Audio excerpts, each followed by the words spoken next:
Oops. Welcome along as my chair gets caught on a rug. Apologize for that. Welcome along to our weekly time praying together, praying for 100 churches to be planted in Wales over a 10-year period. It's a big, bold vision. It's a tall order by human standards to have 100 healthy, vibrant, Jesus proclaiming and demonstrating and shining churches afresh and new in our little nation of Wales. But that is the vision of Canty Gymru. There's their website address if you want to go and check it out yourself, more about it than I'm going to share with you this afternoon. That's what we're doing. We're praying for that vision. And we're going to be doing that, as always, by thinking, first of all, about a psalm. So today I've chosen Psalm 138. If you've got a Bible, then can I just encourage you to open it up and to have a look? Or actually, what I'm going to do is pull it up on the screen here because I know how to. Well, that's not very good, is it? How about this one? Yeah, there we go. We have Psalm 138. And one of the things that I love to do is to take the Psalms and to let them be the things which really set the agenda, set the kind of the guardrails around what it is that we're going to pray. We have the things that we want to pray for, specifically praying for Canty Gymru, for 100 churches to be planted in Wales over 10 years. Even within that, we can have other smaller things that we're praying for. But one of the things I've grown to know and love over the last decade and a half in ministry is that sometimes when we don't know how to articulate our prayers, or really we want to pray in that vein of your will be done, but coming to God's word, especially the Psalms, gives voice, gives application to the things that it is that we want to be praying about. So I want us to read, before I bring a couple of other things, Psalm 138. Think about it, mention a couple of things, and then just smash in and pray for it.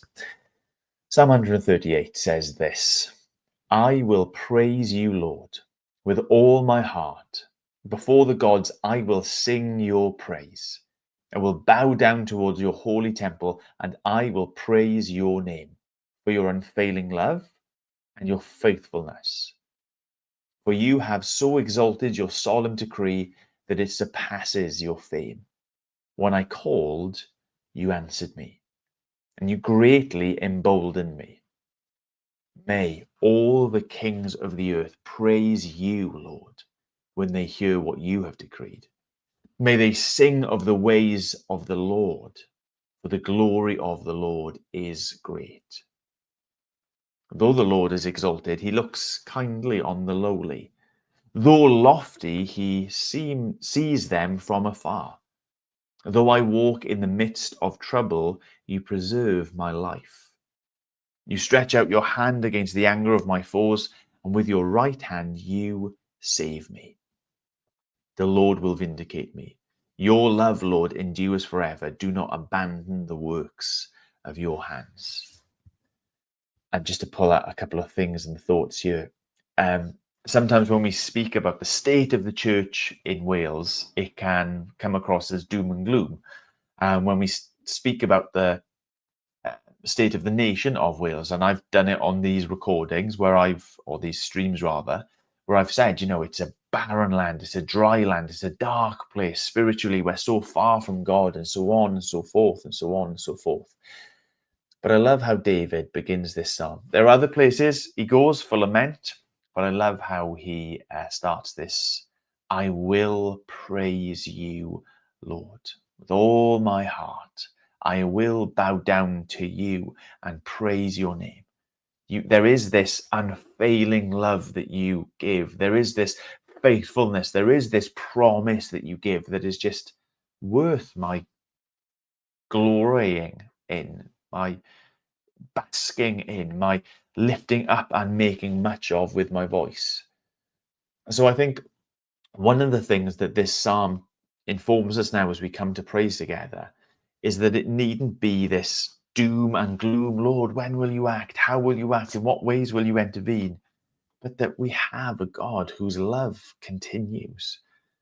Even in the ebbs and the flows of the spirituality of our nation and the strength and the vibrancy and the aliveness of the church in Wales, there's God. He is faithful. He is loving. He is kind. He has promised. He is delivering on those promises. And we can praise him together for that. Then from that certainty, from that security, from that place of joyousness, which I think breeds expectations in God to move even more ways, David asks, doesn't he, that others would join in, that others would see that the praise of the Lord and his goodness and his kindness wouldn't be just for us, for the few, but it would be the chorus of the nations, all the kings of the earth, from the highest to the lowest, giving thanks to God. And then just this reminder, if we're tempted to be despondent, if we're tempted to look elsewhere, that though the Lord is great, he looks kindly on us, the lowly. Though he is lofty, even from that lofty position, he sees those who are in need.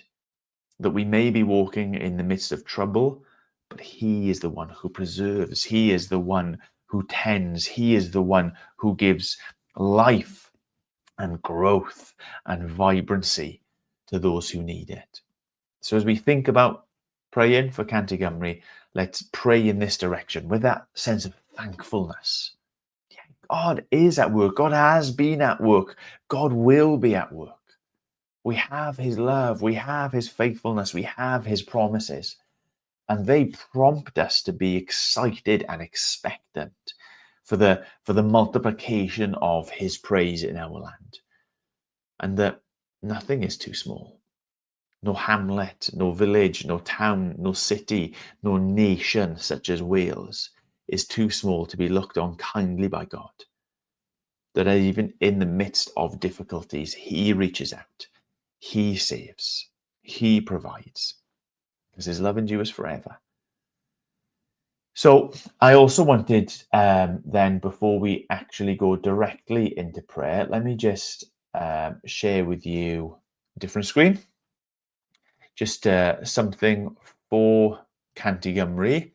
If you head over to Cantigymru, there on the main page now is advertising this day that's coming up, a day for Wales, the 1st of March, and it's supposed to be a day where everyone who is sharing this passion is coming together, is praying for, is celebrating what's going on. It's going to be 1st of March, it's a Saturday, from 9:30 until 6:30 in Builthwells, right in the heart of Wales. You can jump on the website, Cantigymru, and you can get tickets. I've mentioned it a couple of times that as a church, we're going to be going up together, getting a group ticket. So as many of us as possible will be going up for that.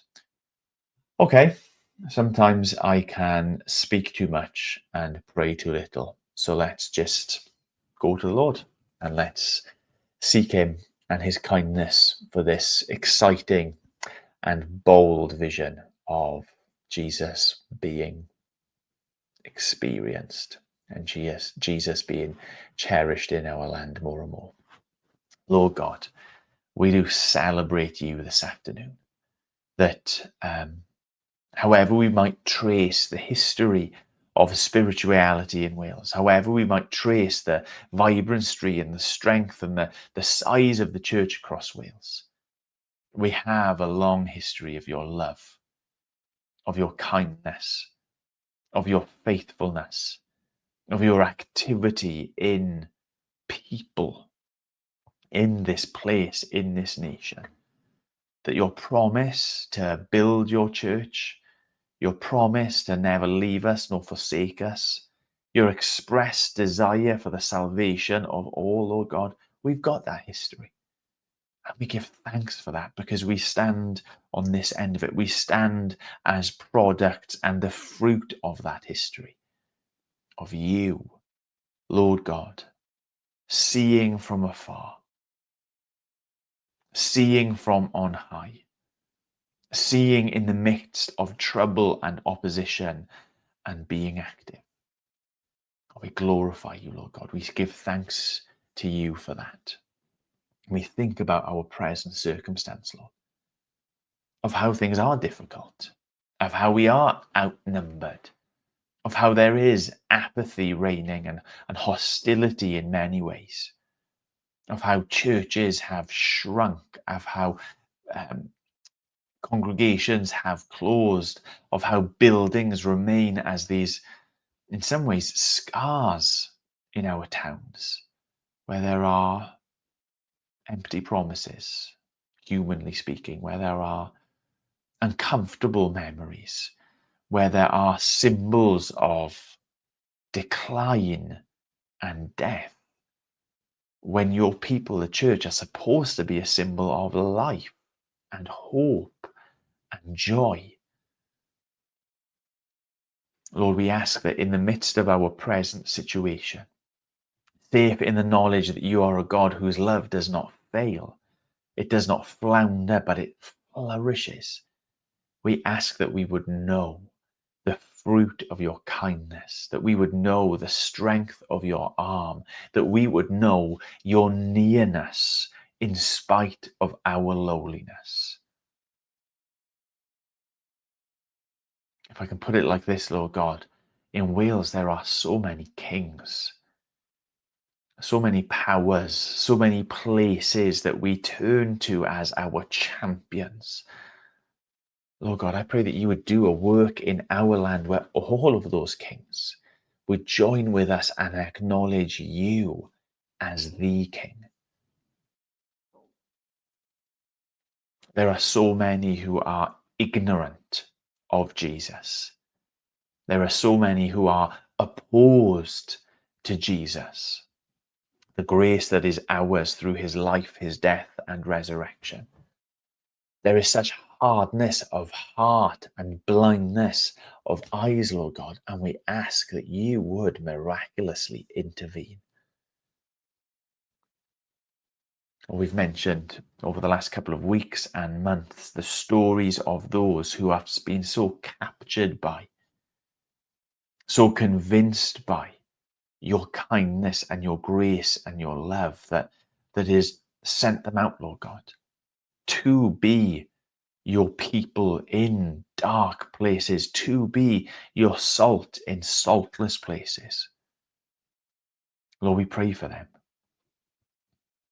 We ask that they would have these first couple of verses in Psalm 138 sort of attitudes, even in the hardships that they continue to experience, that they would be people who first and foremost praise your name, that they're so familiar, they're so acquainted with your love, faithfulness, your promises which do not fail, that your word is so much a part of their life and their thoughts and their being, Lord God, that they view all their experiences through that lens of a you, God, who carries and cares and provides.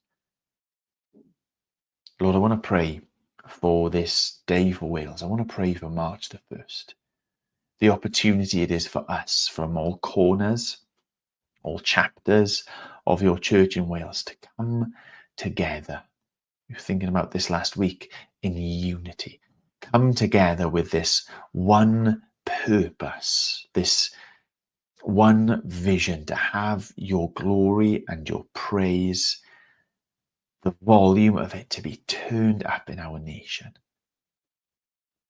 It is a day for the church to celebrate what you are doing and to have faith bubbling up in us of what you might be doing. Lord, to seek you and to call on you to be a God who continues to act and move. So I pray for all the planning for that day. I pray for all of those who are teetering on the fence. Should we come? Should we not come? I pray for the connections that might be made, Lord God. But I pray that we would, through that day, your church in Wales become more and more a people who are celebrating you, who are praising you, and who desire and seek you to be multiplying that praise in our nation. Lord, I wanna pray for Ammanford. I want to pray for the other churches in Ammanford. I want to pray for the places that sit on our borders that need churches. Lord, let your kingdom come. Let your will be done. Let your people be found there as they are in your kingdom already here on earth in other churches. Let the language of Wales once again be the language of heaven. Not in that smug, arrogant sense that Cymraeg is better than any other language, but in that sense of it's a place that is filled with your people who know you and who speak in keeping with you. Lord, I don't know if I've prayed the right things. I don't know if I've forgotten to pray for things I should have. But I offer up these last couple of minutes, Lord, to your glory, to your fame, to your kingdom, to your people, to your church, more and more in our place as it is in heaven. Amen. Amen. Well, do remember, head over to Canty Cymru website, but there, 100.cymru, add your name. Maybe as a New Year's resolution, which you can still make, even though we're 15 days in, because there's a lot of the year left, to be praying for 15 minutes a day for Jesus's glory to be given, displayed, and for his hope to be experienced in lives across Wales. See you next week. God bless.